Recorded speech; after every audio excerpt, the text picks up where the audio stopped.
we are really in for a treat. To explain exactly what we're in for and to begin the trial, please welcome our prosecutor, Jason Kypros.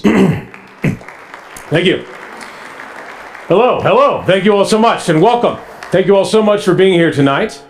I would like to let you all know that at the end of our trial, once we have reached a verdict, there will be a short question and answer session. So please, if there's something that you would like to ask the former president, you are welcome to do so. Now, ladies and gentlemen, some of you may know that Jefferson is in trouble. As a matter of fact, that's the reason why we find ourselves here today. Try and answer the question, should Jefferson be canceled? Thomas Jefferson, the founding father who penned the Declaration of Independence, one of the most brilliant documents in history, is now being viewed through the lens of history. And now because of this, statues of Jefferson, well, they've been defaced. They've been removed.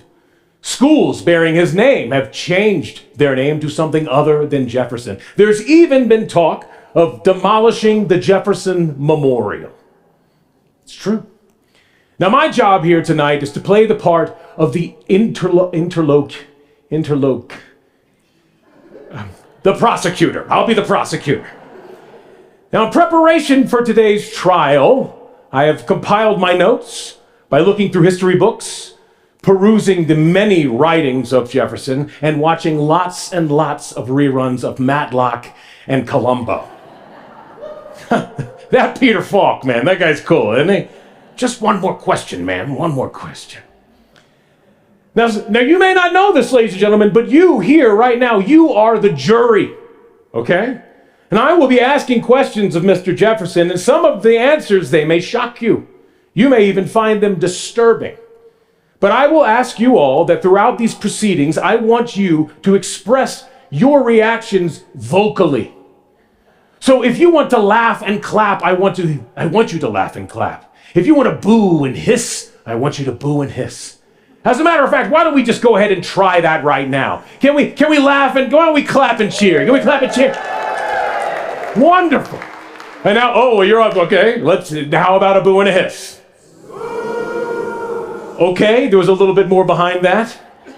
I will remind you all, ladies and gentlemen, this is a former president of the United States of America, okay?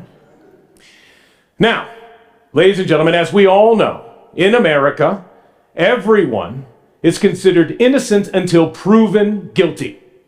So, in order to make full use of our democracy, I think the best thing we can do is to take full use of the fact that Jefferson is in the building. So, if you will please help me in welcoming to the stage the third president of the United States of America, ladies and gentlemen, Mr. Thomas Jefferson. This is you.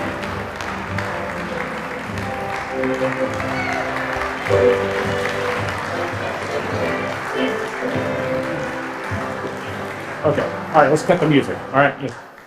Thank you, enough. Well, Mr. Jefferson, thank you so much for being here today. I'm glad to be here. I'll start by saying you look very good for a 277-year-old man. Well, I was largely a vegetarian.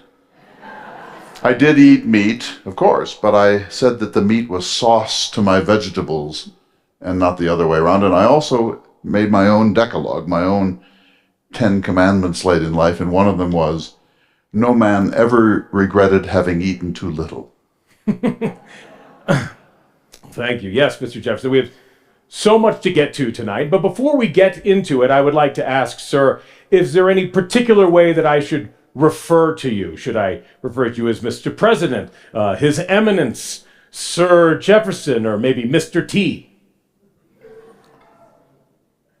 I would prefer to be called Mr. Jefferson. Yes, sir. Is that, just out of curiosity, is that what your children called you, or at least the ones that you choose to acknowledge? We were quite formal in my time, and even my closest friend in the world, James Madison, called me Mr. Jefferson. You know, he would almost never have said Thomas, and he certainly wouldn't have said Tommy or Tom. So even my wife, Martha, would, on almost all circumstances, have said, "Mr. Jefferson, some more tea." And I would have said, "Mrs. Jefferson, yes, of course," you know. And so this was the formality of the era. Well, sir, then I will refer to you as Mr. Jefferson. Thank you. Thank you. Yes, sir. Well, sir, I believe, we have a lot to cover here today. And, sir, I have to tell you, we have a 34-point felony indictment against you. But we've narrowed it down to just four charges. Four charges. Four charges, yes. And in order to get to them all, I would have to ask you, I know you have a lot to say about many things. I would ask you to please try and limit your responses to the briefest possible compass so that we can get to it all today. Well, one of my mottos was never use two words where one will serve. Fair enough. Now, sir, although this is not a formal court of law, Mr. Jefferson, I think it's only fair that we swear you in to tell the whole truth, the truth, and nothing but the truth. And we have a Bible right here, in fact, in order to accommodate that process, sir. I'm sorry, I will not do that. Well, You don't think that I would be more likely to tell the truth if I put my hand on a book written several thousand years ago by tribalists in the Middle East? would you prefer something else, sir? Well, actually, you might not know this, but I had a library of 7,000 volumes, the largest privately held library in the United States, and I bought a copy of the Koran. You have a copy of the Koran, sir. And it later went to the Library of Congress, which I donated my library to in 1815. But I'll tell you why I have a copy of the Koran. Please. You probably have heard of the Tripolitan pirates, the people from North Africa that were preying on our shipping. Yes. This led to the Tripolitan War, and it became the basis of the U.S. Marine Corps. That was their first great mission. And I wanted that these pirates were independent operators, but they also were encouraged and sometimes even protected by Islamic nations. So the question I wanted to determine is jihad something that really exists in this book? Because their argument to me when I was trying to negotiate for the release of our ships and our seamen was that the Quran gave them a right either to convert those people that they captured or to kill them. And that this is Quranic. This is jihad. And I felt that that really couldn't possibly be true, because that's a species of barbarism that leans on God for violence. So I read the book, and it's not clear, but this streak of jihadism derives itself from the Quran. Well, I guess actually, sir, in my research, we all know that you were an atheist anyway, so it doesn't really matter whether I thought we were speaking the truth here. I'm not an atheist. No, not at all. I never talked about my religion. I consider it to be an exceedingly private thing, something between me and my pastor, me and my creator. When a woman once asked me to divulge my religion, she was quite insistent. So I finally said, I'm an apiarian. Like a bee, I flit from one religion to the next and suck out all the honey of each. I suppose I would say that, I would never have admitted this in my time, but I'm a deist. And a deist is one who believes that, of course, there is a God. Of course. The universe is so beautiful and orderly, it necessitates the idea of a creator. But I see that creator as a sort of physicist, an absentee landlord who does not interfere in your life or in mine. And I must tell you, I do not subscribe to the idea that Jesus was the Christ. I said once, I hope every young American will die a Unitarian. So in that I was wrong. Well, sir, then I guess it doesn't matter what you swear on, whether it's the Bhagavad Gita, the Tao Te Ching, or even the Kama Sutra, huh? Sir, please. The Kama Sutra. Sir, if you don't mind, we have a lot to get into. Let's go to the first the first indictment against you. Did you say you have 4 charges? 4, yes, sir. The first charge, let's begin there, sir. Something that you and the 37th President of the United States, Mr. Richard Nixon, had in common, and that's screwing your political enemies, sir. I'm sorry. Your diction is exceedingly vulgar. Would you prefer the beast with 2 backs, sir? Oh, my. No, my century was famous for decorum. Yes. Well, sir, we have a lot to cover and not a lot of time, so if you excuse me, let's get into this.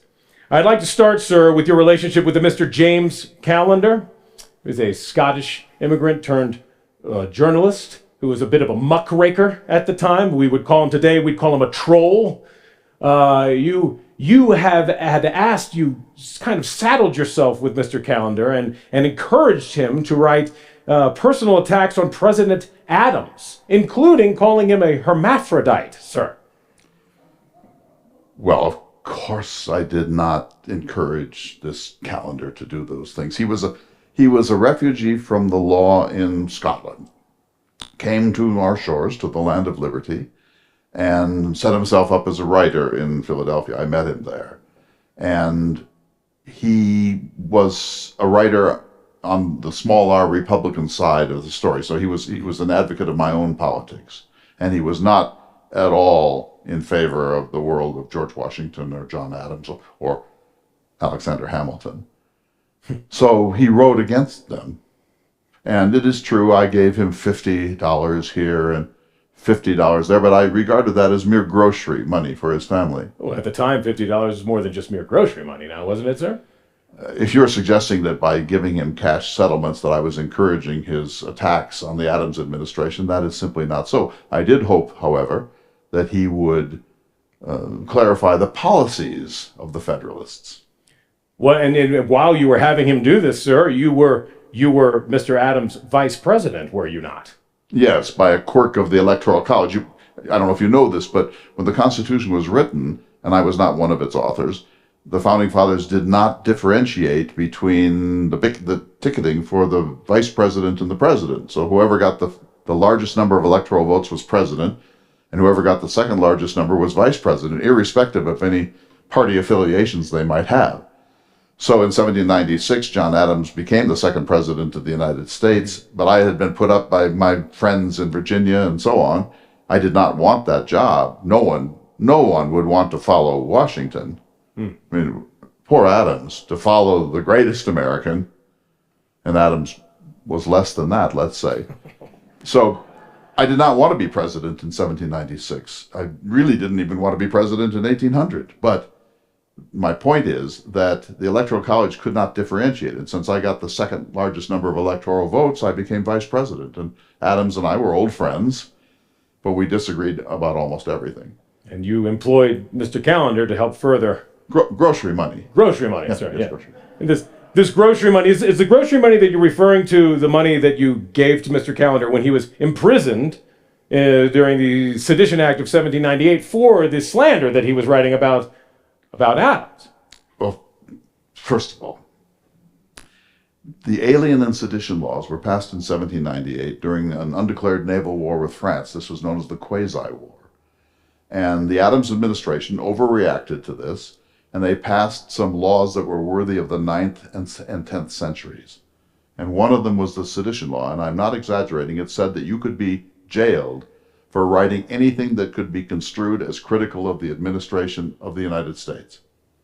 So this is to violate the First Amendment. This is to toss the well-won liberties of the world into the ditch. The Alien and Sedition laws were palpably unconstitutional. When I became president, I pardoned everyone who had been jailed, and I remitted their fines. And one of those who had been jailed was James Callender, and I remitted his fine. So that money did not come from me. It came from the government of the United States in recompense for having been falsely jailed under this law. Oh, I see. But then even after this kindness that you showed to Mr. Callender, it seems that he turned on you eventually, did he not? Yes, he did. Yes, writing some astonishingly astonishingly personal allegations, scandalous allegations. He wanted to be the postmaster of Richmond, for which he was completely unqualified. I had gotten him out of prison. As with everyone else, I'd remitted his fines. The government apologized. Now he wants to hold me hostage because of what he took to be my encouragement of his anti-Adams writings. And so I refused to cooperate. And then he turned on me, and he was the first person ever to publish the story of the enslaved woman, Sally Hemings. Well, I'm sure that all of those allegations then, they did stop, though, when he was found dead in 3 feet of water in the James River in Richmond. It is true he drowned in the James, and 3 feet of water is not much. He was a severe alcoholic, sir. Well, I don't think he was drinking the James. No, but I think that he was drunk and drowned in the James. Now, I did send my private secretary and protege, Meriwether Lewis, to negotiate with him. Oh, to negotiate with him? Yes, yes. And so, anything about this negotiation that you'd like to share with us? No, Lewis came back and said that Callender was dead.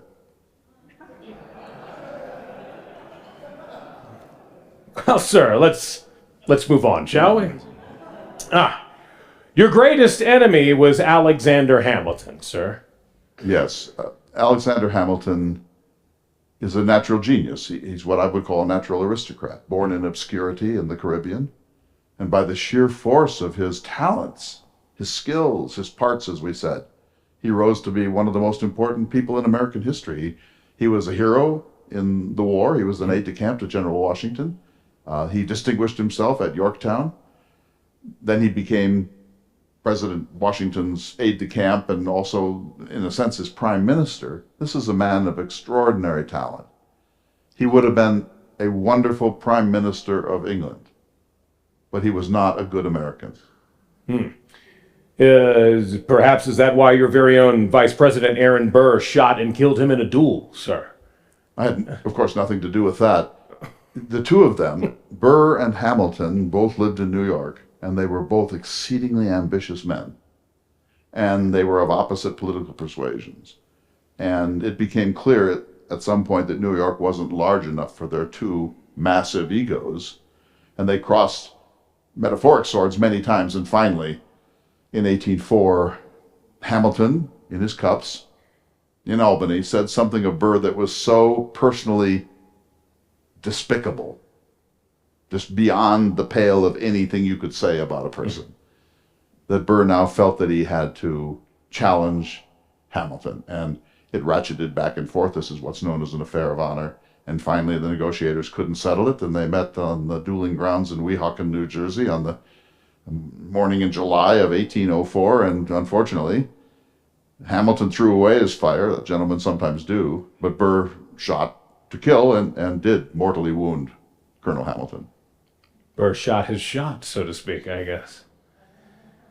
Well, sir, I mean, this is highly unusual. I mean, you have to understand, a sitting vice president, your greatest enemy, Alexander Hamilton, and your sitting vice president then kills your greatest enemy in a duel. I mean, this is unbelievable. I mean, we know something of a vice president accidentally shooting someone in the face with a shotgun, but actually to kill someone, sir.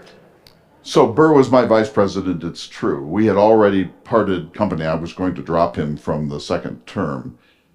He turned out to be demagogic, and he had designs that were not loyal, not only to me, but to the government of the United States. And so I wasn't going to continue him, but he and Hamilton had been bitter enemies for so long. So when he killed Colonel Hamilton, I abhor dueling. It's too late in the world's history for duels. It simply is. But when it happened, I did realize that they had eliminated my two greatest adversaries in a single shot. Because Burr never recovered his reputation. He was indicted for murder in New York and New Jersey. Well, sir, what did you have to say about that when it all... You know, I wrote 83 volumes of writings, and I almost never mentioned it. You know, only once in a letter I have two surviving daughters, Martha and Maria, and they were back at Monticello. And in August, I think, of 1804, I wrote and said, you know, the strawberries have been very good this year, and the greengrocers are charging more for asparagus than I like. And by the way, Colonel Hamilton was killed in a duel last month. A footnote, sir. That's it. Well, you know, And what did happen to Burr? Burr was indicted for murder. Then he fled into Georgia, actually, eventually to England. But in 1806, he got it into his head that he was going to become a kind of Napoleonic figure. And he gathered up an army of ruffians in the Ohio Valley and some barges, and they descended into the lower Mississippi. And we don't, to this day, to your day, know exactly what he was up to, but it was not good. He was either going to go to war against Spain, which would be illegal under the Logan Act. He was either going to create his own little Napoleonic empire, or he was going to side with the British to form some sort of a British buffer state on the Caribbean. Whatever it was treason. And so I had him arrested, brought back to Richmond, tried on a charge of treason, but he wasn't acquitted, of course, because he was obviously guilty, but he was made not guilty by not being proved guilty. And you know who did that? My fifth cousin, John Marshall, that gloomy malignity. Okay, sir. You know, he's the kind of man who frequents taverns. You know, he plays billiards in taverns with other men. I mean, he could be reading Cicero. He could be reading Thucydides, but he's quaffing ale in taverns. Not highbrow enough for you, sir, I see. Well, if he had been drinking wine, at least we could make the case for a certain nobility of spirit, but, you know, these are bitters and ales and small beer. And the kind of people who play billiards are not usually any good at calculus. Fair enough, sir. All right, well, we may have billiard players out there, sir. We'll just keep moving on. I know who they are. Yeah, well, now, sir, we know you have a lot to say about everything, but I believe that this gives our jury a sense of whether or not you screwed your political enemies. So now, if you don't mind, let's move on to the second count. To the second charge? Yes, the second charge, and that will be your relationship with the natives of this country, the Native Americans, sir. Yes. Now, sir, I believe it is true that you did host Indian delegations at your home in Monticello, sir. Is that true? Sometimes at Monticello, but more often in the capital, because when I sent out men like Meriwether Lewis or Zebulon Pike or Freeman and Custis, I would say, when you meet Indians, as we called them, invite them to come to the capital to meet the Great Father. And many did. The Lewis and Clark alone sent 5 delegations, and they would come and we would put them up in Washington, D.C., and if they wished, we could give them clothing, you know, white person's clothing.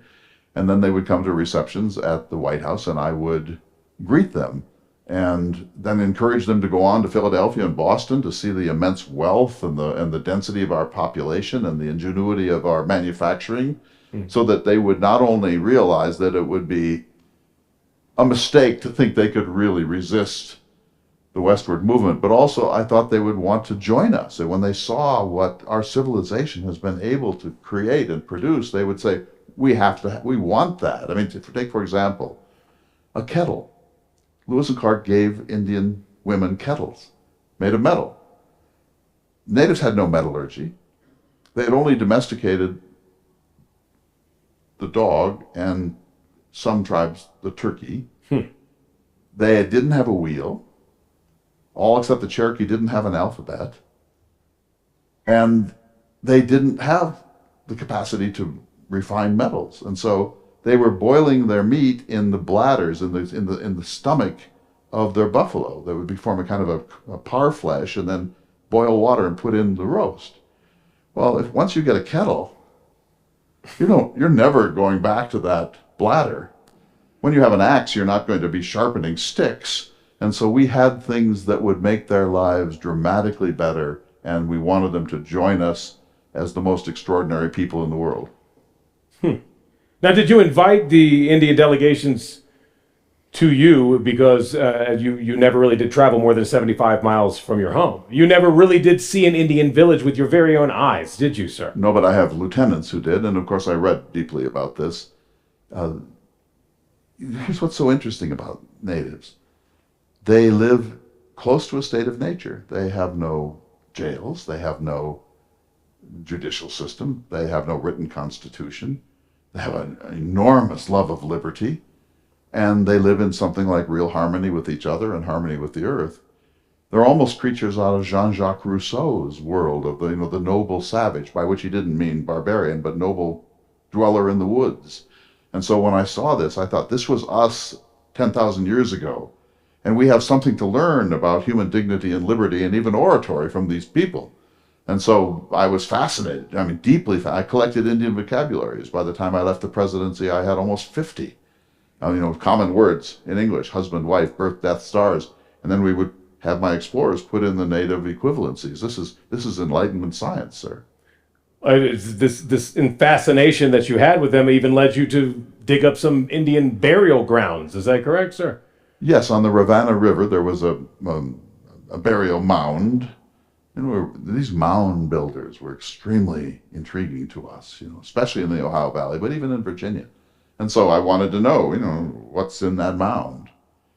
And so I set up a perimeter, and I sliced off one layer and cataloged it, and then put it aside and sliced off a second. I almost invented this form of archaeology. And of course, there were some really interesting totem objects. The natives would often bury a horse with the deceased person, or a dog, so they would have them with them in the other world, and maybe a hatchet and a medicine bag or some moccasins. And so this is really interesting because we want to know where Indians came from. Their origins are mysterious to us, and we want to know how we are related to them and what we can learn from them and them from us. Yes, but digging up their sacred burial mounds, sir, to find out more about them. I'd like to know more about my Aunt Edna, but I'm not going to dig her up to find it out, sir. Well, you might learn a good deal if you did, but I think you misunderstand. I think you were looking at all this from your own perspective in the 21st century, and you are certainly welcome to. The earth belongs to the living, not the dead. Of course, you're going to see the world as you see it. But in my time, it was thought to be scientifically important, even essential, to do these excavations. Fair enough. Well, let me ask you a question, sir. In 1803, you wrote the territorial governor William Henry Harrison, and encouraging them to extend lines of credit to the Native Americans. To the principal leaders. Yes, to the principal leaders of the Native Americans. Yes. In the hopes that perhaps when they wouldn't be able to pay up, you could then capitalize by taking their lands? Well, not taking their lands. I said to this, and he's the Governor Harrison, later briefly the President of the United States, and I said, we're going to take the land, and you can't stop this movement. King George tried in the proclamation of 1763, and nothing on earth could have, not the largest army, not Julius Caesar's or Napoleon's armies could have kept American pioneers from penetrating into the interior. And in a democracy, it just becomes much worse. So we were going to take their lands. And so I wanted to make this as gentle, as respectful as possible. So we would pay them just compensation. They would voluntarily remove themselves. But there was a lot of resistance to this. And so I said in this letter to Governor Harrison, extend lines of credit to the principal chiefs. And then when they can't pay them, say, well, how about Ohio? Sir, trying to capitalize on fiscal irresponsibility when you yourself died $109,000 in debt, which would be millions of dollars in today's time. How many beaver skins would that be, sir? Sir, it is true I died helplessly in debt. And I wish I had a better excuse, but I tended to purchase more than I could afford. Including spending 1/10 of your salary on wine. Now, see, this is the sort of thing that discredits your tribe. As the President of the United States, I was paid $25,000 per annum, flat fee, no expenses. That was an enormous amount of money. The average workman in America made $300 to $400 a year. So the President receives $25,000, but he has to take care of everything. Any renovations in the White House, the furnishings, the food, and other entertainments. And so I spent, for the first 2 years of my 8-year presidency, I spent about a tenth of my salary on wine. Not to ingest it myself, sir. I will tell you this. Truly, I think I can fairly say that I was never drunk in the whole course of my life. I drank wine every day, the best I could afford, and it was in a much smaller glass than this. And the typical glass held 2 ounces and maybe 4, and I frequently diluted my wine 1-to-1 with water in the Roman fashion. And so the idea that I would buy wine for my own consumption is an appalling lack of basic understanding. Well, okay, sir. Well, let's move on a little bit further down the line then, shall we, sir? How about when the natives decided they sided with the British during the War of 1812? You then wrote again, saying that you could maybe push them beyond the Rocky Mountains or even engage in some extermination, sir? Some extermination. I overreacted to the war. That is true. I was out of power by now. Back at Monticello, it was Mr. Madison's war, as the Federalists called it. And it was going very badly for us. And the British, they're still bitter over the Revolution, were stirring up the Indians of the West to attack our settlements. And this was bribery. It was a loathsome thing to manipulate native peoples in this war between us and Great Britain. And we had many frontier settlements that were destroyed. And of course, we had to protect our own citizens. And I did say then, if this continues, we may have to drive those tribes up to the Cordillera right here of the Rocky Mountains. And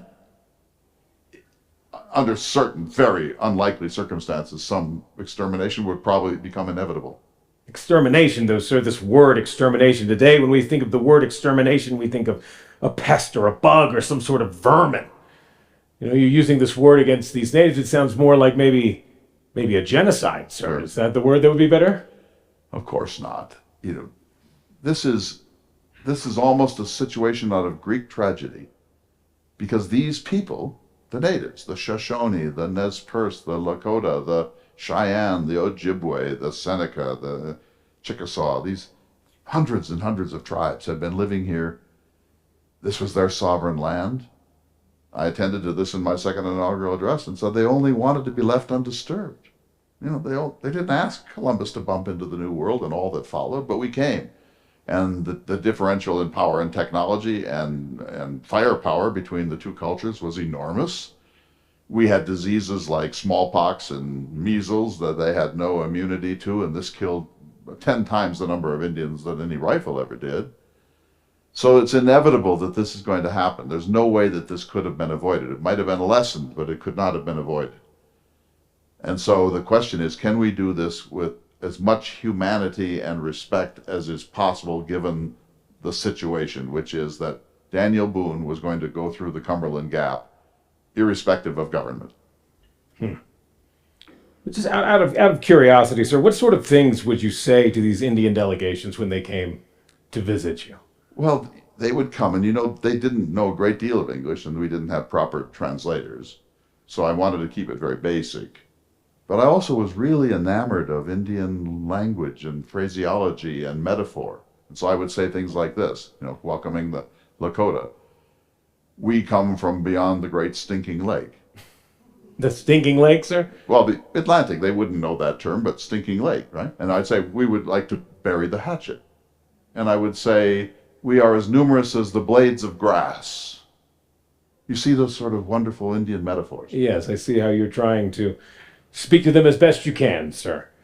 There's so much to say on this subject, but we should close it out here. But I just would ask you one question: that would you say that your response to the Native Americans, sir, would you say that it was just and justifiable? Well, under just war theory, probably, and using the doctrine of discovery, probably. But in terms of moral justice, I think what we did was inevitable, tragic, and in some respects unconscionable.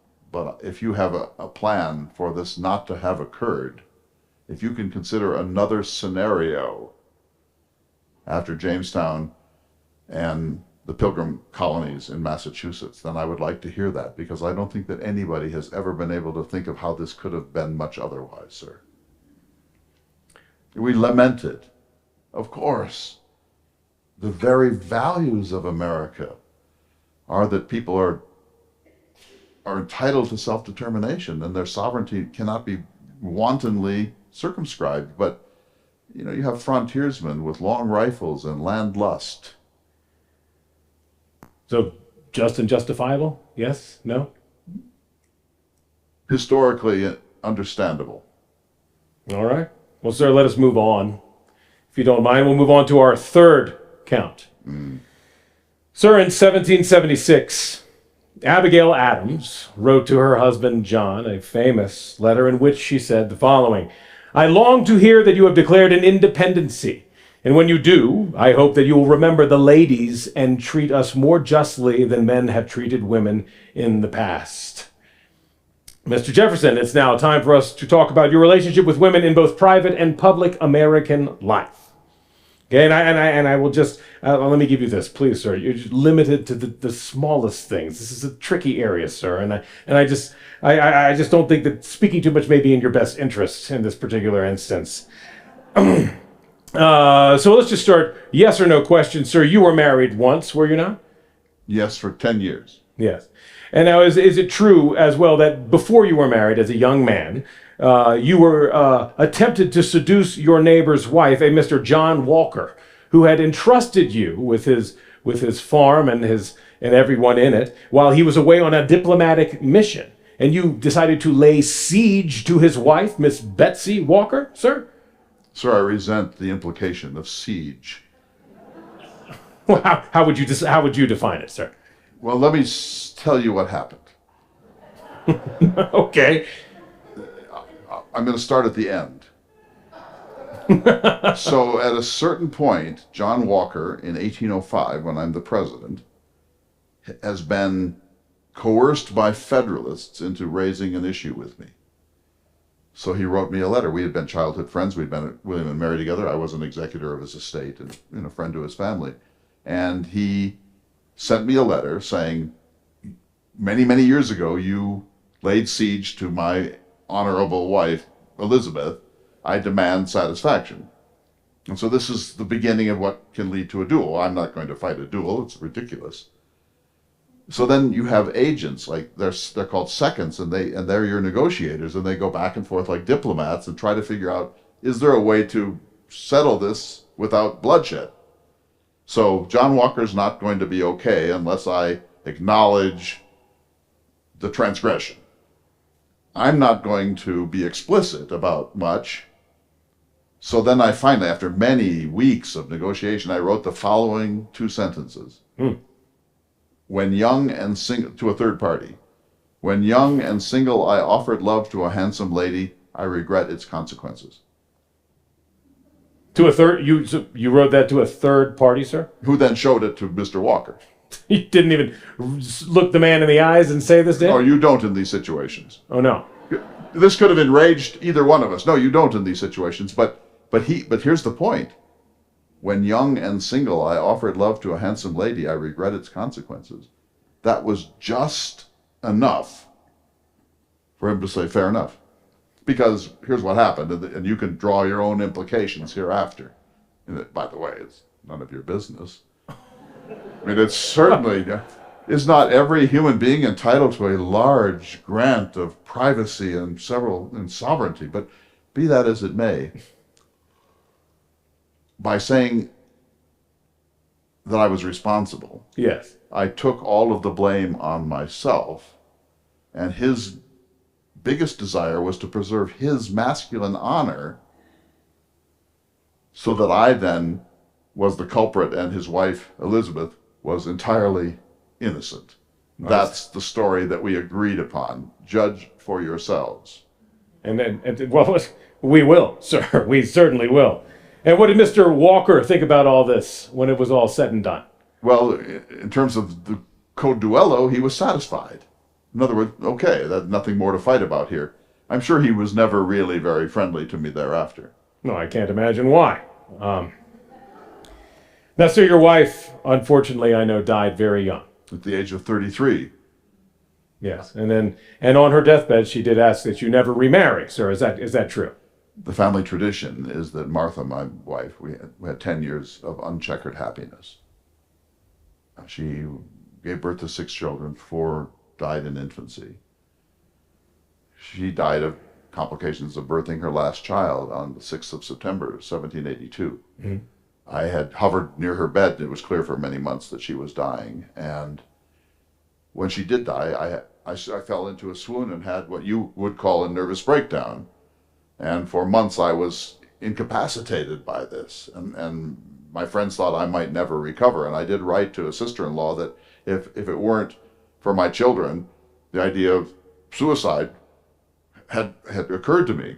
So this was a very difficult and dark time in my life. But Martha did call us in, the larger family, including some slaves, on her deathbed and asked me never to remarry.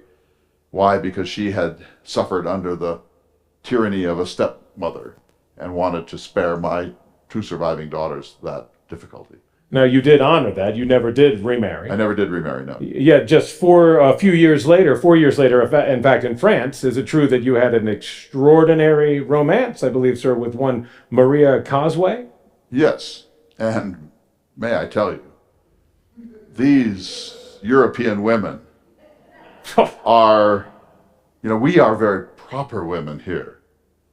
There is no such code there. And, I want to say that I want to condemn it, but you can't condemn it. It is their forwardness, the amount of excuses, but amount of bosom that they would routinely exhibit. But she was a married woman, sir, was she not? That was an inconvenience, but let me... An inconvenience to you, sir?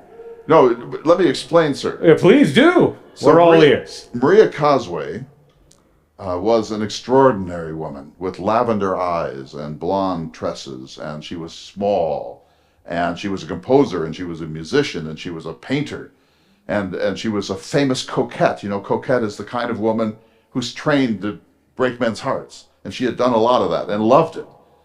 So I meet her. I'm at an agricultural warehouse. Of course. And there she is with her husband Richard. Mm. And it was one of those moments where you see something unprecedented in your sensual experience. So we had this very interesting friendship, which you might call a romance. And her husband, Richard Causeway, is someone that I don't feel a great deal of respect for. He was a painter, a miniaturist, and his work, for which he was paid so much, consisted of pornographic snuff box covers. So men in our time took snuff, and he would paint pornographic scenes on the cover, and this was the source of his wealth. And he was also, may I say, he had a simian appearance, and he also was said to seek liaisons in both directions, sir. So to feel sorry for Mr. Causeway, I could not do. And it was a marriage, truly. I'm only telling the truth tonight, and I can see that it's going to cost me my freedom, probably. But it was a marriage of mere convenience. He had married to sponsor her. He had affairs in every direction. So I didn't feel that this was a monogamous relationship of the kind that we so prize in the United States. Well, I blush to ask whether the relationship was ever consummated. I blush for you, sir. Well, when you left Paris, when she left Paris with her husband, sir, is it true that you wrote her an 11-page love letter with your left hand, sir? Well, I am ambidextrous. Of course you are, sir. So what happened is that she and I were in a jardin in Paris, having a beautiful sort of picnic. And in a moment of romantic effusion, I attempted to jump over a fence. And I tripped and broke my right wrist. And it was badly set by a barber. The surgeons were barbers and barbers were surgeons. And I never regained full capacity in that arm. In fact, I never really played the violin again. I had been something like a concert violinist, so I never played again after that because of the stiffness in that hand. And so she left with her husband to go back to England. I accompanied them to the gate at the northern end of Paris. And then I turned back more dead than alive and got back to my salon on the Champs-Élysées. Yes. And I wrote her an 11-page love letter with my left hand, and it was by no means easy, having broken the right one just a week before. This letter, though, sir. I mean, you retained this letter, did Yes, you? I burned all the correspondence relating to my wife Martha because it was so private, and I didn't want you to be looking at it, and so I burned it. But the letter, I mean, I have a number of letters to and from Mrs. Cosway, and I kept them all because, first of all, that tells you of the innocence of the relationship. I would not have kept them if it had been some sort of the kind of sordid thing that you seem to wallow in. But so, and this letter in particular is called My Head and My Heart, and it's a debate between the head and the heart. And the head is the rational part, of course, and the calculating part, and the heart is the effusive part of our being. We all have this, of course. It's like one is on one shoulder and one on the other. And so long, and I suppose you would say tedious, dialogue. But, and I would read it into the record right now. No, please, sir. We do not have time for your 11-page letter, but if you want to give us the gist I'd like to give you a highlight or two. Yes, what does the head say to the heart, sir? So they go back and forth and back and forth and back and forth, as you might expect. And finally, the head says, and listen to this, the art of happiness is the art of avoiding pain. Never snatch at the bait of pleasure till you know there is no hook beneath it. Good advice for all of us from the head. Yeah. Calculate your friendships. Calculate where you give your heart, because people die, people leave, people decline, people change their minds. And so when you give your heart, you take risk, and you also take on their problems, because then you have to succor them in their difficult times. So the head says, don't do that. But then the heart says, there would have been no American Revolution if we only operated by the head, because we would have calculated that we couldn't win. We would never give alms to the poor on the streets of Philadelphia because we know what they're going to do with them. We would never allow our hearts to connect us to extraordinary people who can make the difference in our lives if we were all head. And the heart says, if you had ever felt one generous spasm of the heart, you would discard forever your crotchets and calculations and charts. And so they go back and forth and back and forth. And finally it ends unresolved. But I can tell you this. Please. When I got back to the U.S., Yes. I was called back by George Washington to serve as the first Secretary of State. Yes. When I got back, I never let the heart dominate again. Never once. Yes, because you had asked, I believe, you had actually offered for her to come with you to Virginia, did you not? Well, she was a painter, and a very good one, by the way, and was excellent at landscapes.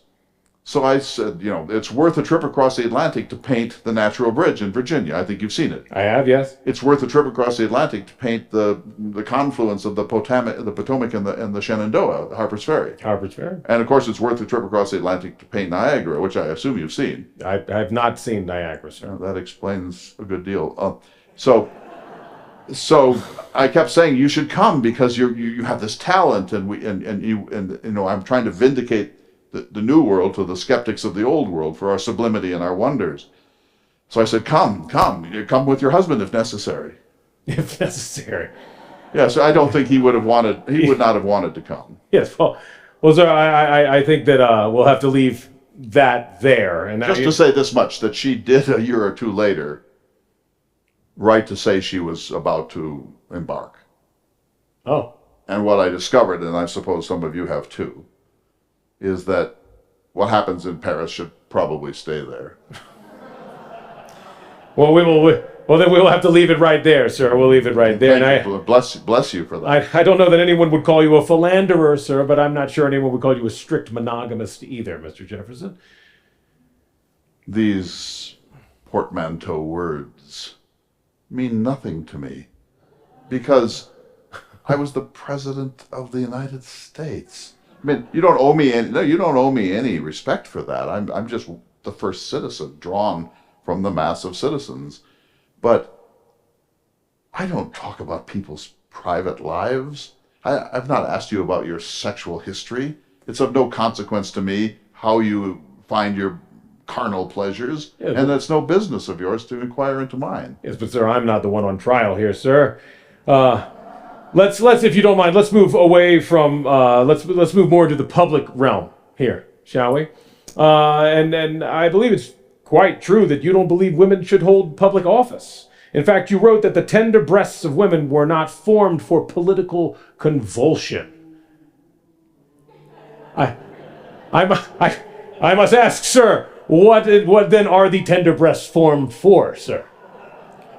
I leave that to your lurid imagination, sir. No, let's reason together, shall we? Please, let us. The Creator designed men and women differently, with different bodily machines, to serve different social and moral functions. And he would have been a pitiful bungler had he designed us to just intermingle indiscriminately. No, he designed women to be domestic creatures, to bear and raise our children in the nursery. They're our first teachers, really. I sense agreement. And he designed men to be more public creatures because they play so little a role in the engendering and nurturing of young children. And so this seems by design. And where there is design, it's in our interest to honor it, to respect it, just as we respect gravitation or the seasons. And so I did say the tender breasts of ladies were not formed for political convulsion. Perhaps they were formed for the top of a snuff box, sir. Much better to soothe the feathers of your husbands returning ruffled from political debate. I said our American angels mistake themselves much if they wish to pursue the French Amazons into the public arena. No, sir. Your happiness, but ladies, if you only know to recognize it, resides in the nursery. Well, sir, I'm gonna have a hard row to hoe with that one, sir. I only speak the truth, sir. We certainly are understanding that, sir. I must say, you can be as outraged as you please, but the fact is that these things are designed in nature, and in my time, I think I can say accurately that of the 6 million Americans, 5.5 million at least agreed with everything I just said. Well, in your time, this must be why you said that women shouldn't wrinkle their foreheads at politics, right? Well, no one likes a wrinkled forehead. So, oh my gosh, you guys hearing this? It's, and another thing about this is that when women in Paris, for example, they're in public all the time, unescorted. And so let's say that their husband has a need from the Bureau of Taxation. These women will often go unaccompanied into that office. And you can imagine the mischief that can follow from this, sir. No, we need to protect our women from the ugly world of politics. Well, sir, I'm gonna have to bring you up to speed here, sir. You should know that as we sit right here in this very building, that we have indeed a woman vice president of color who is very closely knocking on the door to becoming the president of the United States of America, sir. Well, two things. I never would have thought that possible. But I will again say that we are a dynamic society, and no part of me thinks that my generation had a monopoly on enlightenment. We were good people. We studied the classics. We worked hard to build a republic, but I don't pretend that we had perfected the business of government or the business of mankind. And I know that we will evolve and develop and that there will be social changes, and this is good. I once said we need to tear up the Constitution of the United States once every 19 years because otherwise we're living with the fossils of the past. I said we may as well require a man to wear the coat that fitted him as a boy as to require our civilized citizens to live under the regimen of their barbarous ancestors. So if in your time you want to liberate women, be my guest. The world belongs to the living, not the dead, sir. Fair enough. Jury, I'm liking this. Come on, let them know. Thank you. That's it. I knew there was some support there. Yeah, well, they're weaving their way through this just like all of us are, sir. Sir, I think we're going to stop there. I'll tell you, though, that this is definitely some tricky waters. We're going to get into our fourth indictment here, sir. Now, just to review, we've talked about you screwing your political enemies. We've talked about your relationship with the Native Americans and your relationship to women, both the way you viewed them in public and private life. But now, Mr. Jefferson, it's time to get into the thing where the real juicy one, sir. As a matter of fact, let's get ready to rumble, sir. You know, Ladies and gentlemen. I'm beginning to feel one of my periodic migraines. And when that happens, I need to go into a dark room and be alone for a very long time. Well, prepare yourself, sir. Prepare yourself for this. Sir, when you wrote the Declaration of Independence, and you said that we hold these truths to be self-evident, that all men are created equal, did you mean males or humankind? What exactly did you mean there, sir? I meant all of humankind. Now, that doesn't mean we're there yet. But I believe that the Creator has engendered each of you, and you are entitled to identical rights, whether you're Jew or Gentile, or rich or poor, or male or female, or black or white or red. That everyone is a unit, is an identical unit in the eyes of the Creator, and therefore, we're accidentally born into the world, and it's impossible to believe that we can be born into a caste system or into permanent poverty or degradation or enslavement. And so, of course, it's a universal statement. Well, sir, you're helping me out here, sir. You yourself, you were a plantation owner, were you not? Yes, I was. Yes, and you owned slaves. I did, sir. Did you not? Why? How many, sir? Do you recall? I kept very accurate records. I kept 5 daily diaries, actually. I would say it's hard, because there are births and deaths and people come and go. And I think that I would say something over 600 altogether in my lifetime. 600. Yes. And now you bought and sold slaves while you were president, during your presidency. This was happening, right? Not much, but yes, because when a slave from my plantation fell in love with somebody at another one, we tried to unite them and so on. So there's the thing you must all understand, and I know that I'm on very loose ground here, but I want to tell you how it was, how we saw it, how we felt, what we thought. Once you're in this world, you can't get out of it. I said it's like having the wolf by the ears. You can't hang on and you can't let go. I was born into this world. The first of all the memories of my life was when I was 2 years old and I was being carried on a pillow by a trusted black slave, an elderly man, on top of a horse from one plantation to the next. I mean, this was a trust relationship that my parents entrusted their firstborn to this man. And so my whole life is inextricably interwoven with race and slavery, sir. And I know that it's an abomination. I know it's unnatural. I know it's a violation of the rights of man. I know it's a violation of the things that I wrote. To know that is not necessarily to know how to extricate ourselves or oneself from this abomination. For example, Okay. After 1806, every freed slave had to leave the state of Virginia within 12 months and never return. So they were effectively banished from the land, from their families, from all that they had ever known. You had to get special permission to manumit a slave from the legislature, one by one, and then you had to provide a sort of a trust fund lest they become wards of the state. So effectively, Virginia was locking down any possibility at manumission. And I will tell you, I probably wouldn't have manumitted my slaves anyway, because I don't know where they would have gone or how they would have been able to live. Manumitted, sir? That's the term. Manumitted. Manu is Latin for hand, and mit is to hand off. So manumission is to free a slave. Okay, well, how many did you manumit in your 83-year lifetime, sir?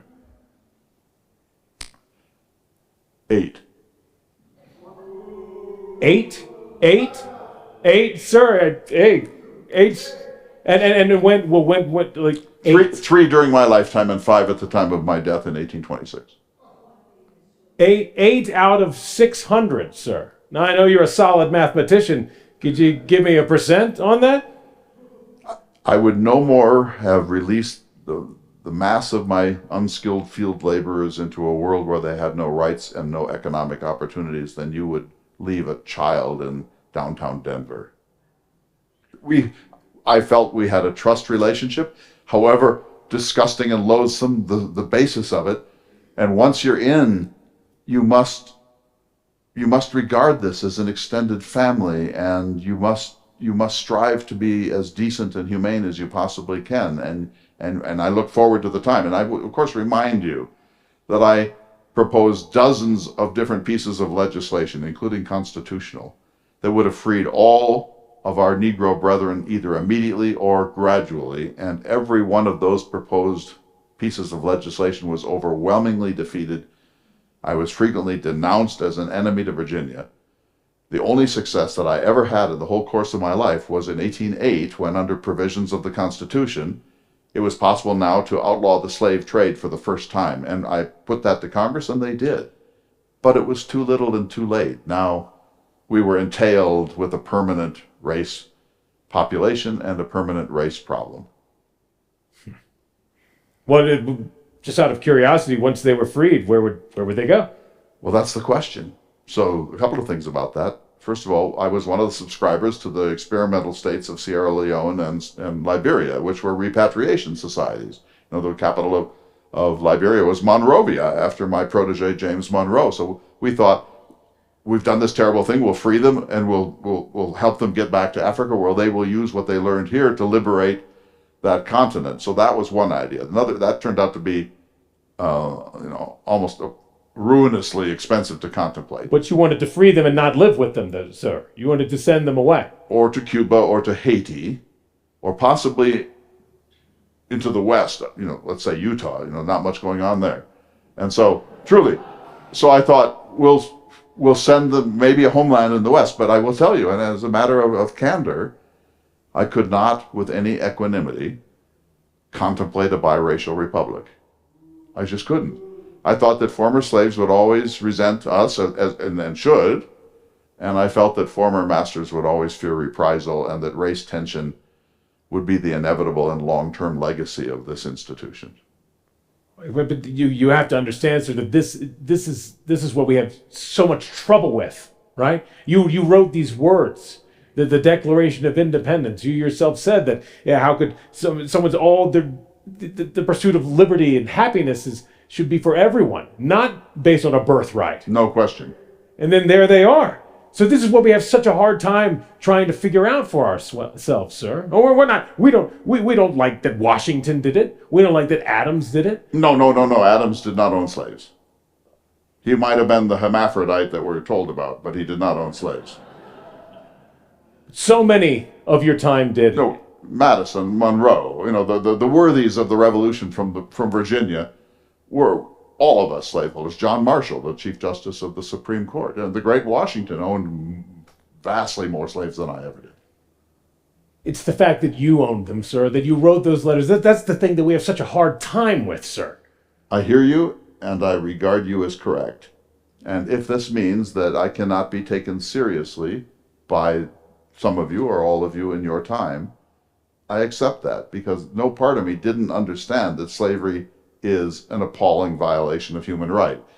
As I say, easier to get into than get out of, and I didn't do this myself. I inherited 53 slaves when my father died and 134 when my wife married me, so suddenly I'm a large slaveholder without really wanting to be part of that world at all, and nowhere to send them, and no way to free them, and some responsibility for them. And of course, also, I know I won't pretend, we also needed them economically to make our tobacco production work. So, of course, this is either the grossest hypocrisy, or I deserve eternal condemnation if your standards are the standards by which I shall be judged. Well, so we understand that you are a man of your times. We understand that. But this is just, if there was one thing that you were going to get canceled for, this would be it. And so let me ask you this, Mr. Jefferson, and you can take a little time with this if you'd like. But I'll give you a chance. Now, sir, what is your defense? Is there a defense, sir? A defense about slavery? A defense for yourself, sir. For the charges you have put to me? Yes, sir. I believe that we're all appalled by slavery. And yes, you have heard from the hisses coming from the jury. But on these 4 counts that we've brought, screwing your political enemy, Sir. your treatment of the natives, your relationship with women, public and private, and now this slavery, sir. I give you an opportunity. I will. I shall stand, if I may. Yes, please. And I just ask this audience of jurors to be thoughtful and generous, and to, if you can, to think about my life and that of my compatriots under the whole man theory. What's the whole achievement? So let me just say a few of the things which you might wish to consider when you decide my fate. And for example, I wrote America's first great classic book, Notes on the State of Virginia, which is still considered a model of 18th century prose and was America's first almanac. It refuted the degeneracy theory of Europe, and it's regarded as one of the great books of the 18th century. In 1814, as I said, the British burned down our library. I didn't donate mine, but I sold it at a fraction of its value to Congress, and it became the basis of your Universal Library of Congress, the envy of the world, one of the world's greatest single libraries. I packed up all my books. I built special shelves that could serve both as a bookshelf and as a shipping crate. And in 11 wagon loads, I sent them up to Washington, D.C. And just to make sure they did it right, I had my own library classification system based on Lord Bacon, which they were forced to keep until 1872. I created the rectangular survey grid system. If you've ever flown in a hot air balloon over America, you see those perfect patchwork of the checkerboard of square miles and townships and quarter sections. In a single moment of Enlightenment ordering, I put that grid down on the continent to make land tenure decisions easier and to avoid disputes and to bring order to our development. And think of the millions of acres that are now, all of you own your land under this simple system. I created the decimal coinage system in your pocket. Dimes, dollars, and so on. We'd before been shillings and guineas and so on. Irrational. British, of course. And so I designed the decimal coinage system that you still enjoy. And at the same time, I said to George Washington, we need a decimal metric system, and if we do it now, we won't have to think about it down the road. And yes, exactly. I designed the square states of the American West. I wanted every Western state to be identical in size and perfectly square. I didn't quite get that, but you did in Colorado. You in Wyoming are the class act of rectilinearity. This is for me one of the deepest pleasures to see perfect. Four Corners is almost the most Jeffersonian place in America. No, I am serious. And if you look at the Great Plains, those states are not square, but they're rectangular, but they have 2 degrees of latitude because I wanted to create equality. Remember, in the original Constitutional Convention, and I wasn't there, the biggest fight was big states, little states. Virginia versus, pathetic little Rhode Island. And so this was a problem that we had to really, and we wrestled, and they made very unholy compromises, the Senate and the House. I wanted, since we hadn't settled the West yet, I wanted every Western state to be square so there would be no disputatiousness. You see the genius of it? Yes, that. In 1803, serving my first term, I doubled the size of the American Republic with a single stroke of my pen, the so-called Louisiana Purchase. I bought 575 million acres, 828,000 square miles, doubling the size of our republic, guaranteeing that we would be an empire for liberty such as the world has never previously seen, 3 cents per acre. The greatest land sale in human history. Not a single musket ball was shot, not a single soldier was gutted by a bayonet. I sent the Lewis and Clark expedition into the American West. He was my protege. Thank you. Keep that in mind when you vote. He ascended the Missouri River to its source. He named rivers in the West. He met with more than 50 sovereign tribes and on the whole had extraordinarily benevolent and mutually respectful relations. He discovered 178 plants never before cataloged, 122 animals, including the bighorn sheep, the grizzly bear, the mountain goat, the mule deer, and have you heard of the prairie dog, this diminutive little thing? And he shipped a live one to me in the White House. It came all the way to the White House, and I called in the Federalists and showed them this live prairie dog and said, this vindicates America. So there was Lewis and Clark. When I was in Europe, sir, I saw a peasant plowing with an incredibly inefficient plow. And I thought, how can it be? This is like the magic wand of civilization. The plow is the basic instrument of civilization. And what it does is it lifts the earth and then it turns it. That's its function. And it's very gross. But if you could minimize the friction, think of it, if you could design what I like to call a mold board of least resistance, if you could do that, think of the number of lives you would make easier, arguably the number of lives you would save. And so I had it built in prototype. It won the Paris Agricultural Prize of 1806, not that that matters very much, but I am told by agricultural engineers that it has never been bettered in human history. Of course, better materials, but no one has ever developed a more perfect plowshare. That's what I call a contribution to civilization, and I was encouraged to patent it, and if I had, perhaps I wouldn't have died bankrupt, but I wouldn't patent it because I said, he who takes an idea from me informs himself without disinforming me, just as he who lights his torch from my candle illuminates himself without darkening me. Let's say I find a cure for smallpox. How appalling would it be to try to monopolize that for profit?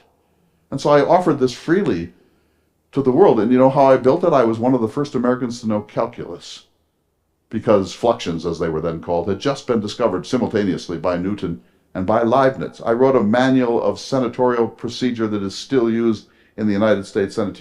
Or maybe more to the point of this group, I brought ice cream here. I brought waffle irons here, and I brought pasta machines here. Imagine Vail without those three. Wine. You have been enjoying it, have you not? When I was growing up in Virginia, we had what were called the fortified wines, port and Madeira and sherry, and they were fortified with alcohol because wine doesn't travel very well. Wine is a delicate plant. And so the British in their empire fortified their wine so that they could ship them all over the world, India and New Zealand and so on. I first drank those pathetic British wines in Williamsburg. But when I went to France and drank wine, I realized what form of art it is. And so I decided to do two things. I made a wine tour of France in 1787 and took extensive notes and bought cuttings and worked with negociants and arranged for wine to be shipped to me. I brought those cuttings back to this country and they were planted. Now, I will say Virginia is not great wine country. I thought we should leave the vineyards in Europe. We would make wheat and they would send us wine.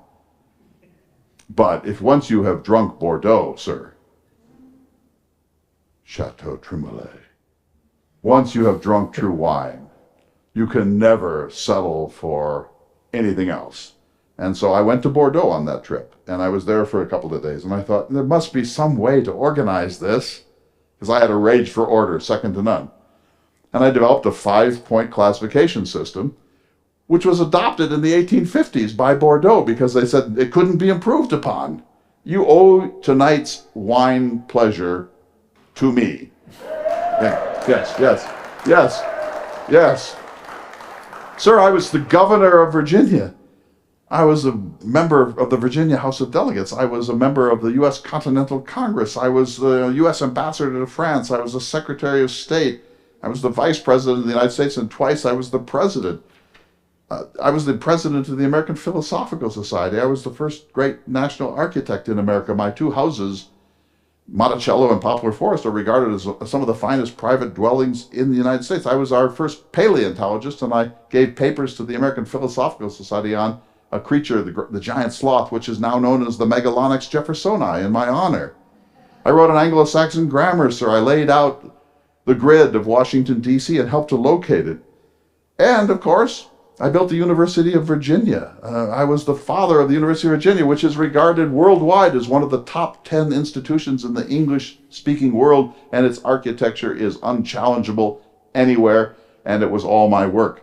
And then finally, I wrote the Virginia Statute for Religious Liberty, which was passed into law in 1786, and it is the finest and most emphatic separation of church and state in the history of the world. And because of that, each person in this room can worship the God of his choice or hers without civil penalty and without civil reward. That the government of the United States cannot take a role in the life of your conscience because there is a separation, a wall of separation between church and state.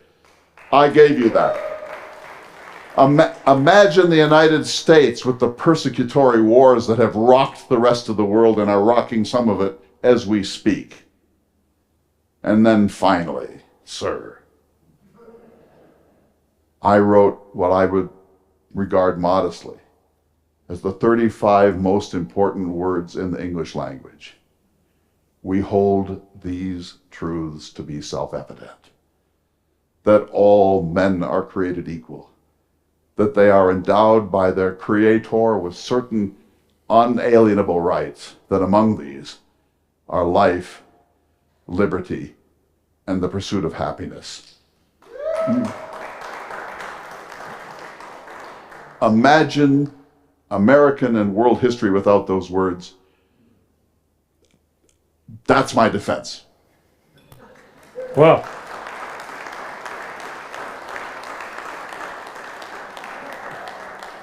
thank you, sir. And I guess it's time to put it to a vote. But just one more thing, sir. Just one more thing's been bothering me. Something you said earlier, sir.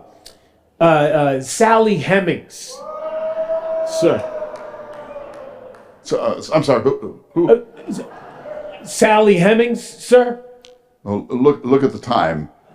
I call for summary judgment. Fair enough. All right, ladies and gentlemen, it's time of the jury. You've heard both sides. You've heard his defense. You've heard the case we have put against him. We're going to put it to a vote. And this is how we're going to do it. We will either say 4 more years if we're for him, all right? And if we're not, we're going to say lock him up. And we have this for you to wear, sir. Wait. Before you do this ridiculous thing, may I just ask this on behalf of you, because I think that whatever you decide, you do have some affection and respect for me. And if I'm found guilty, I would like my own tailor to be able to make some adjustments. I'd like an orange waistcoat and maybe some buckled shoes. Can I have buckles? Sir, you'll have to surrender those buckles. There's no way they're letting you in the jail with that, sir. Breeches? May I do breeches? No breeches, sir. No. Then I ask for acquittal. Not today, sir. Today we're going to put it to a vote. All right, ladies and gentlemen of the jury. Those in favor of acquitting Mr. Jefferson, let's hear you say 4 more years. 4 more years. Do we have... All right. 4 more years. All right, sir. That's it. And now... I'm thinking 8. Those in favor of prosecution, lock him up. Lock him up.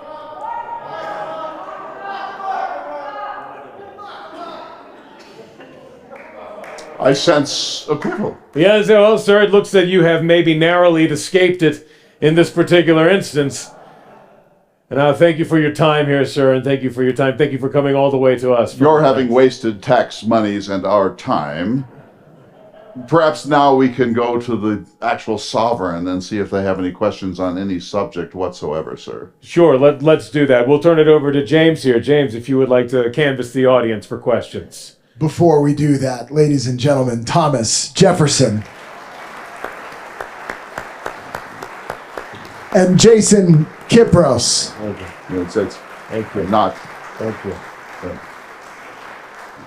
Well, the jury has a chance to speak. Yes. You know the drill. Speak directly into the microphone, not over it. Who would like to lob some questions? Here we are. Mr. President, Yes, sir. given your past politics, your history of what was important to you as the third president, but also remembering the fight between the head and the heart, and your heart being your attitude towards women, what happened with Sally, and other discretions. Who would you vote for in the President of the United States? Oh my God. Spicy. Went right to it. Of course, the earth belongs to the living and not the dead. I have no stake in this. It's your world, and you must make these decisions by yourselves. But I would say this, some criteria. I would vote for that candidate who wants to limit the national debt and balance the budget. I would vote for that candidate who wanted America to have a modest place in the world and to be effectively isolationist and let the rest of the world fight its wars if it wishes to. None of our affair. I would be for that government which taxes as little as absolutely possible and has the fewest possible regulations. I would believe that candidate who wanted to use the 10th Amendment, one of the sacred 10, which says those powers not delegated to the national government belong instead to the states and to the people. I believe states are the most competent zone to decide our public lives. And I would be in favor of that candidate who believes that education is the most important single thing we can do to build a better universe. So, I guess I'm saying neither one, really, you know.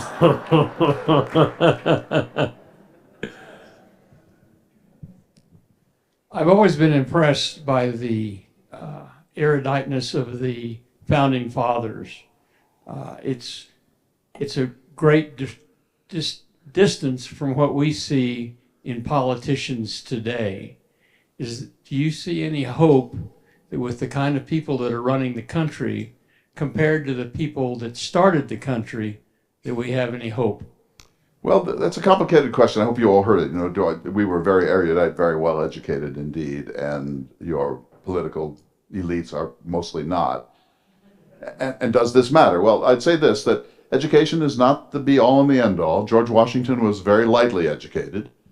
He didn't know any foreign languages. He could not read Latin, and he was not a great grammarian. And yet he was as wise and great a leader as one could ever imagine. And so his moral sense, his instincts, were the correct ones. And he had massive common sense. He was slow to decide, but when he made up his mind, his choice was almost invariably right. So keep that in mind, that learnedness is not necessarily the key to enlightenment. But yes, you know, we read Plutarch. George Washington was the American Cincinnatus. We read our Cicero. You know, we knew what happened to the Roman Republic. We'd read our Livy. We read Tacitus, which is the best book of the ancient world about what can go wrong in a republic. We were as learned a generation as ever existed. Now, of course, we were the elite. But even so, the mass of Americans were more literate then than they subsequently became. And so I would say this, and I mean this very, very deeply. If you expect to be a nation ignorant and free, you expect what never has been and never can be in a state of civilization. I said, enlighten the people generally, and every form of tyranny, both of body and mind, will disappear like the fog when the sun rises in the morning.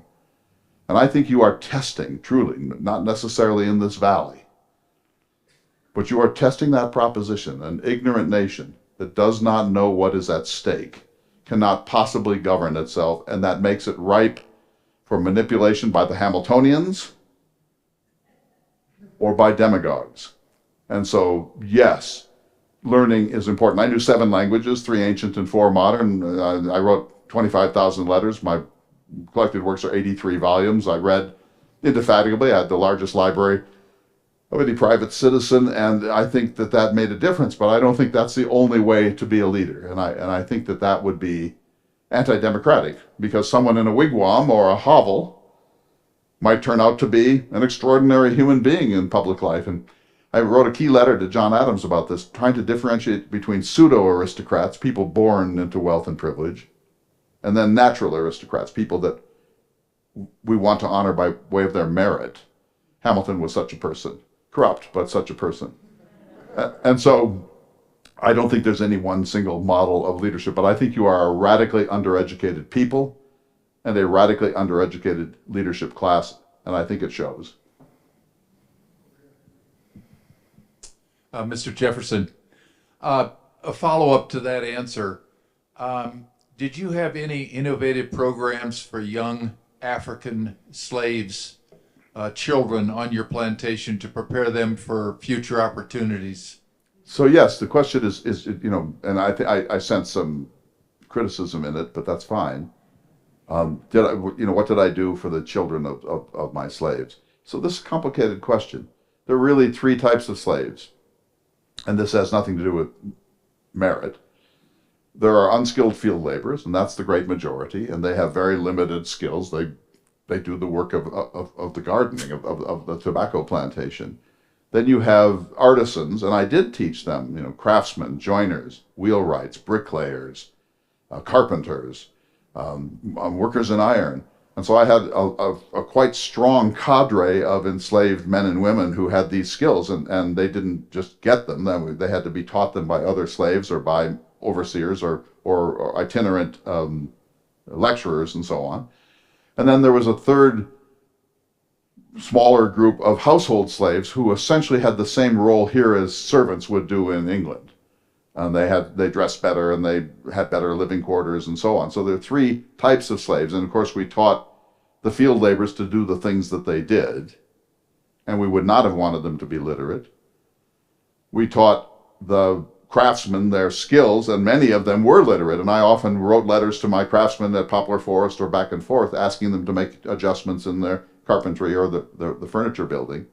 And then the household slaves were an elite class among slaves, and they were, of course, taught service, how to lay a table, how to pour the wine, how to hold the tablecloths, and so on.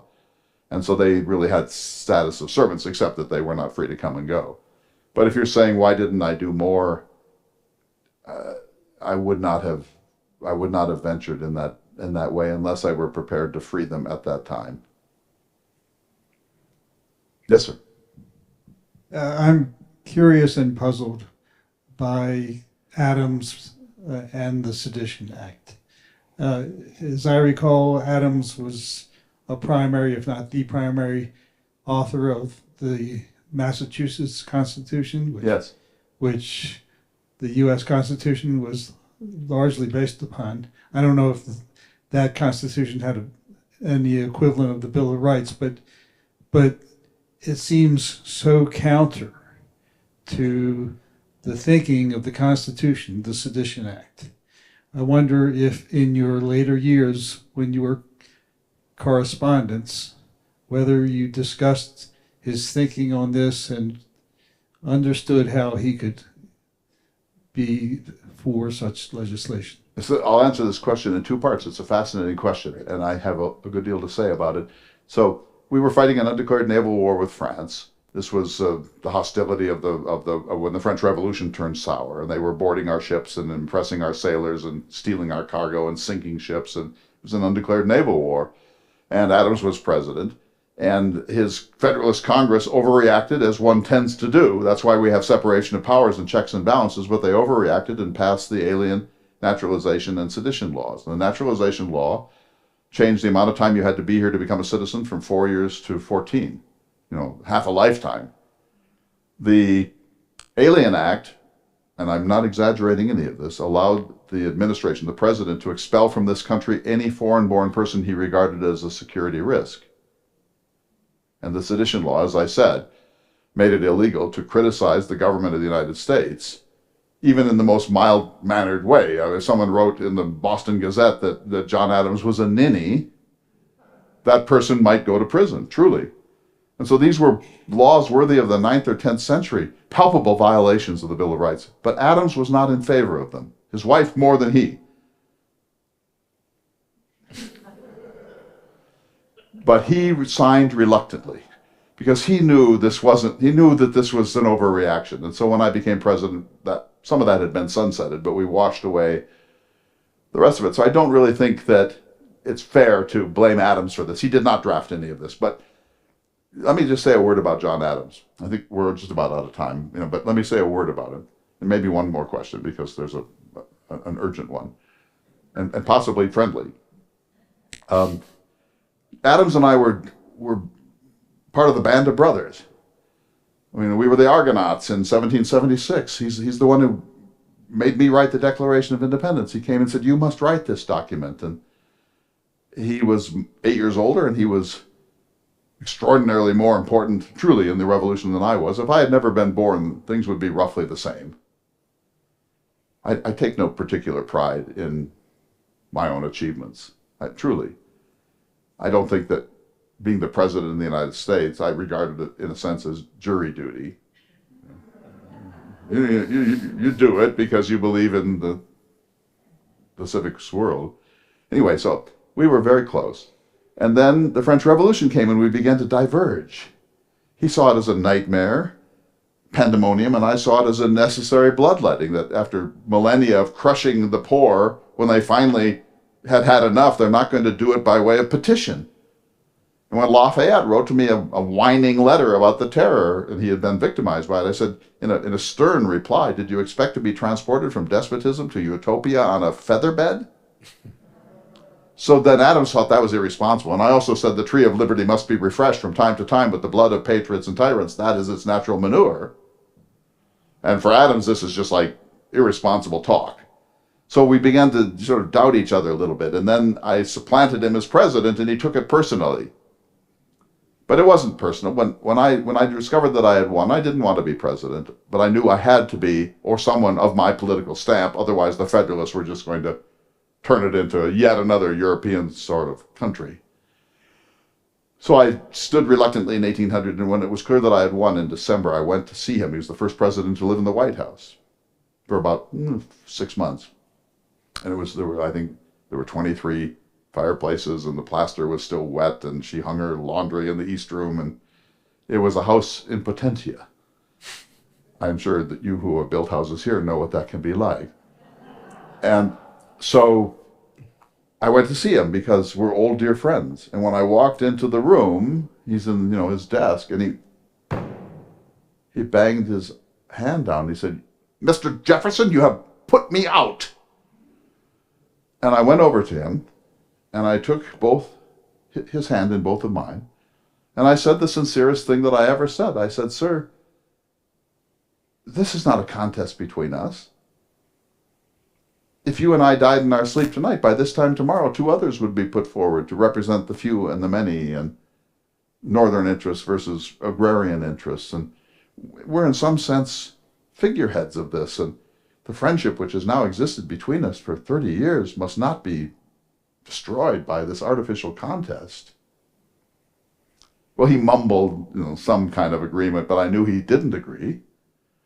And then he left Washington at dawn on the 4th of March, 1801, the day of my inauguration, and refused to stay to see me inaugurated in his place. I took that badly personally, and more so because we need peaceful transfer of power. Hang on. The loser must concede. The winner must be gracious. The loser must offer to be useful to the administration.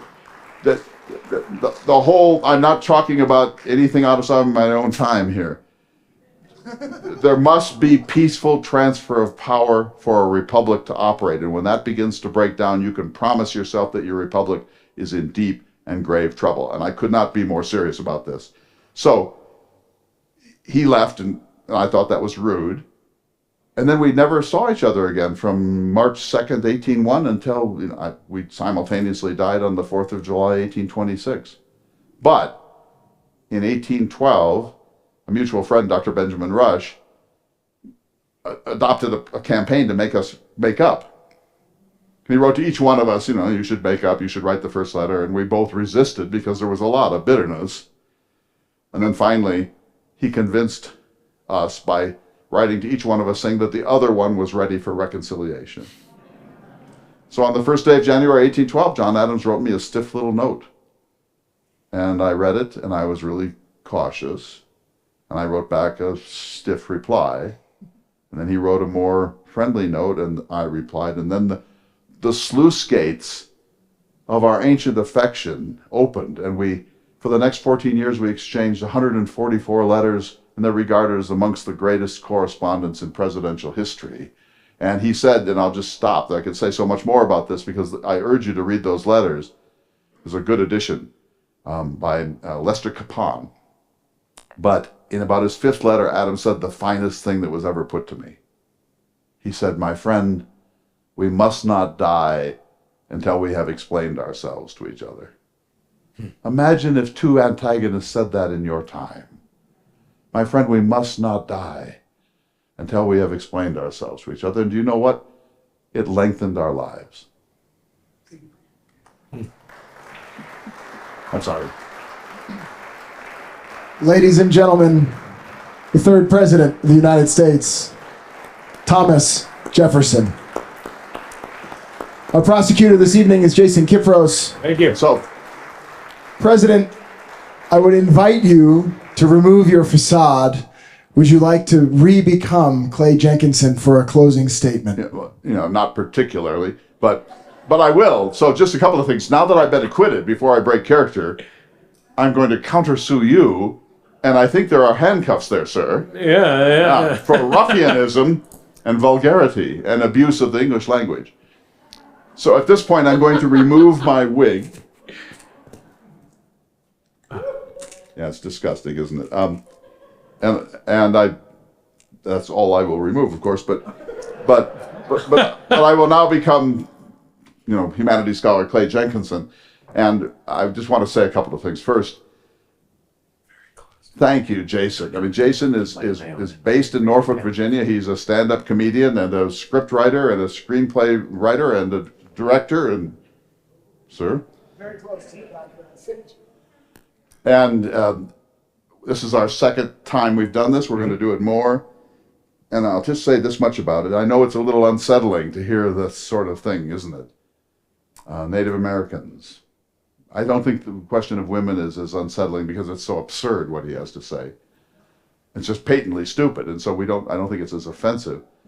But what he has to say, of course, about slavery is deeply difficult for me to even let come out of my mouth. But we cannot, and here's my point, we cannot get beyond the fundamental race divide and unresolved issue in American life until we face the truth about what happened. And this is what happened, that one of the most extraordinary men who ever lived on the face of the earth, the Da Vinci of America, was also saddled with this fundamental contradiction. And we can say we shouldn't judge them by today's standards, but yeah, we have to actually. Slavery is just fundamentally wrong. And he knew it, they knew it, and they perpetuated it. And it took a civil war to solve it, and it's not over yet. So this is hard, but I think it's important, and I think it's also fun, and you make it fun. And I want to just say, Jason Kypros. Oh, thank you. Thank you. Thank you. Thank you. Thank you, buddy. Thank you. Thank you. And so here's, I have no resentments because they've worked me almost to death this week, but I will say this, I have this one resentment that you've all been drinking the finest wines in the world, and we were up there on, I think it was Gatorade, and so, there's just some fundamental unfairness in the distribution of the fruits of life, don't you think? Yeah. So I want to close, and we can linger and talk. I see good friends, old and new here, but first of all, thanks to the Vail Symposium. All of you have been just such princely friends. And this has been a long week, and in some cases, a difficult week, culminating, I think, in this really extraordinary thing that Jason and I are trying to do, to raise these questions, I hope, throughout the country. But the work of the Vail Symposium is so good and so important, and I'm so glad to be associated with it, and I know you are too. And I just want to say that what we need to do in this country is have civil conversations about hard subjects. And boy, are we failing. And if we don't find a way to return to some sort of gentlemanliness or gentleness and mutual respect and granting the other agency and not demonizing absolutely everything and not lining up on every single issue on one side or the other, and the siloed media and just the viciousness. Have you seen some of the coverage of the last two conventions? The viciousness of it is just disgusting. So until we learn to become more civil, we are not going to get out of this fix. And Jefferson has the answer. He called it artificial good humor. He said, it's great to be born with good humor. Few are. But you can have artificial good humor. So when someone cuts you off on your way home, don't do what you're inclined to do, but say, fair enough. And that becomes a habit, a second habit. And Jefferson said it's as important as the first. So, he asked you to lock me up. Let me ask you this. How many are willing over the next month, whenever you're treated rudely or somebody cuts you off or something offends you, to respond with graciousness instead? How many are willing? Now, we should take a photograph of this and get some Orwellian cameras to watch what they actually do, right? So, Jason, say a last word. First, I'd like to say thank you so much to Clay and the Vail Symposium as well. This has been just such a treat to come here and work through this. And it's sticky for myself, too, some of these things to come up here and try and ask some of these questions of you and then the responses that come back. But every time I do it, I learn more and more about myself, and I learn more and more about the country that I live in. And I find more respect for the people that have done so much so that we could be where we are today. And I love what you just said about, the false kindness almost, to just artificial kindness. And I think it makes such a big difference. And I just love that was where you left it. So I don't want to say much more than that, but I'm going to be nice to the guy that cuts me off, I promise. All right, Jason Kypros. And in his finest heels, Clay Jenkinson. Yes.